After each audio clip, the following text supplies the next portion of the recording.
چلیے حضرت عبداللہ کا سر کاٹنے کے لیے اللہ اکبر جب وہ سفر کرتے کرتے آیا ہے، اس وقت کا دستور یہ تھا کہ جب بھی کوئی مسافر آتا سب سے پہلے حرم شریف آیا کرتا تھا۔ یہ بھی جو قتل کے ارادے سے آئے ہیں یہ صاحب بھی سیدھے حرم شریف آئے ہیں۔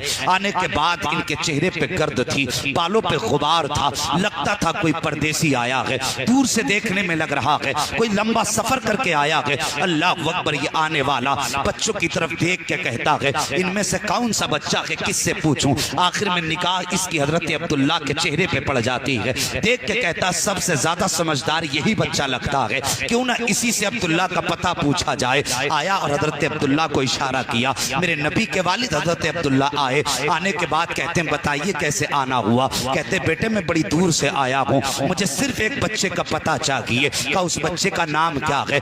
آنے والے نے کہا اس بچے کا نام عبداللہ ہے۔ کہا کرو گے کیا؟ کہا مجھے اس بچے سے کام ہے۔ اتنا سنانا آپ فرماتے ہیں آپ کا کام ہو جائے گا، لیکن چہرے سے لگتا ہے پردیسی ہو۔ کہا ہاں لگتا ہے کچھ کھایا بھی نہیں ہے۔ کہا ہاں بھوک بھی ہے۔ کہا پانی بھی نہیں پیا ہے؟ کہا ہاں پیاس کی بھی شدت ہے۔ آپ نے ہاتھ پکڑا اور پکڑ کے لانے کے بعد خانے کعبہ کے اندر جو حتیم کی حد ہے وہاں لا کر کے بیٹھایا اور فرمایا ذرا ٹھہریے ابھی آتا ہوں۔ آپ فوراً دوڑے اپنے گھر گئے، کچھ پیالے میں کھجوریں لی ہیں، ایک پیالے میں پانی لیا ہے، لانے کے بعد اپنے قاتل کے آگے لا کے رکھی ہیں۔ جو قتل کے ارادے سے آیا تھا اس کے آگے لا کے کھجوریں رکھی، فرماتے ہیں لو یہ کھجوریں کھاؤ۔ کہا بیٹے پہلے عبداللہ کا پتہ بتاؤ۔ کہا عبداللہ کا بھی پتہ چل جائے گا، لیکن ہمارے گھر کا دستور یہ ہے جب بھی کوئی پردیسی آتا ہے ہم پہلے اس کو پانی پلاتے ہیں، اس کا پیٹ بھراتے ہیں، اس کے بعد پھر اس کی ضرورت پوچھا کرتے ہیں پہلے پانی پیو۔ آپ نے پہلا کر کے پانی پلایا، پیٹ بھر کے کھجوریں کھلائیں،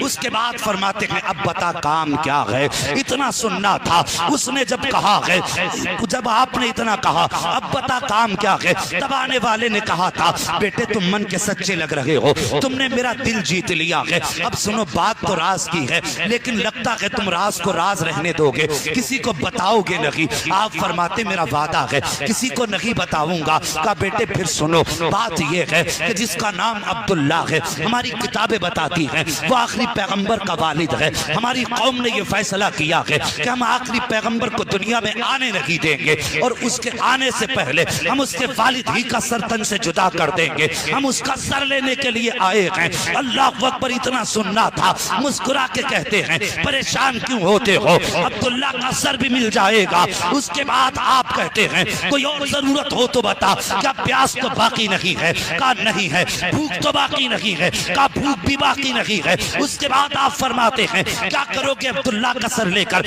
وہ تو بیچارہ بچہ ہے، کیا ملے گا اس کا سر کاٹ کے؟ تو اس آنے والے نے کہا تھا تو کیا جانے بیٹے اتنا انعام دیا جائے گا، اتنا انعام دیا جائے گا میری پشتیں آباد ہو جائیں گی۔ تب حضرت عبداللہ نے کہا تھا کہ اگر تیرے انعام کا معاملہ ہے، پشتوں کا معاملہ ہے، تو لے یہ میرا سر حاضر ہے، اسے تن سے جدا کر دے اور سر کاٹ کے لے جا۔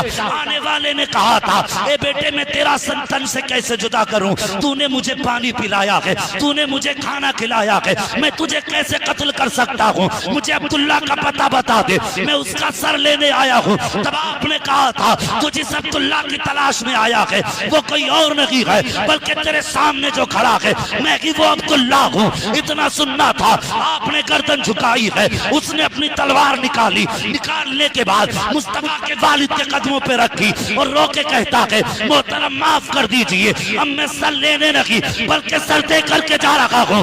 آپ نے فرمایا تھا اب ارادہ کیسے بدل دیا؟ تب قاتل نے کہا تھا میں سمجھ گیا ہوں جس پشت کے اندر یہ نور رکھا ہے، جب یہ اتنی شان والا ہے تو پھر جو نور دنیا میں آنے والا ہے وہ کتنی شان والا۔